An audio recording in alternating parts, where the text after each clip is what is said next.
पाहिजे आणि त्याचबरोबर तो एक उत्तम इव्हेंट झाला पाहिजे. या सगळ्या अपेक्षा पूर्ण करणारी एक मुंज आज मी बघितली आहे, रमेश पाटणकर एंटरप्राइजेस यांनी केली. मला खूप मजा आली, मला खूप गोष्टी कळल्या आणि तुम्हालाही त्या कळतील, त्या आवडतील आणि मुख्य म्हणजे अशा प्रकारचा संस्कार आपल्या मुलावर व्हावा असं नक्की वाटेल याची मला खात्री आहे. तुषार नगरकर, आर्याचे वडील.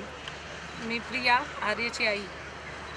मी पहिल्यांदा ज्यावेळेला रमेश पाटणकरांना भेटले त्यावेळेला त्यांनी आधीच्या केलेल्या सगळी मुंजी दाखवल्या. त्याच्यामध्ये त्यांनी गुरुकुलाचं सेट उभे करून ते जी सगळी कन्सेप्ट मला दाखवली ती मला खूप आवडली. मग मी तुषारला घेऊन गेले आणि त्याला कन्व्हिन्स केलं की आपल्याला अशी मुंज आपण करायची आहे.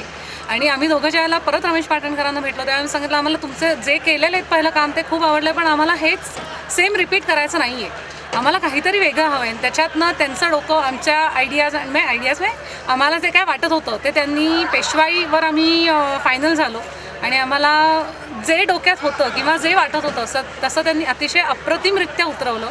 आणि आम्हीच काय पण येणारा प्रत्येक माणूस आम्हाला अजूनही म्हणजे 25 तारखेला मुंज झाली पण आजसुद्धा येऊन सांगतोय की जो काय सोहळा झाला तो अतिशय अप्रतिम झाला. आम्ही 300 वर्षापूर्वीच्या पेशवाई काळामध्ये पूर्णपणे गेलो आणि त्या काळात असल्यासारखं वाटत होतं. किती जणांनी सांगितलं आहे दरवेळेला आम्ही फक्त पिक्चर्समध्ये बघतो पण ॲक्च्युअल पिक्चर आम्ही त्या दिवशी बघितला आणि सगळे अतिशय खुश झाले. अप्रतिम, हॅट्स ऑफ, फारच सुंदर.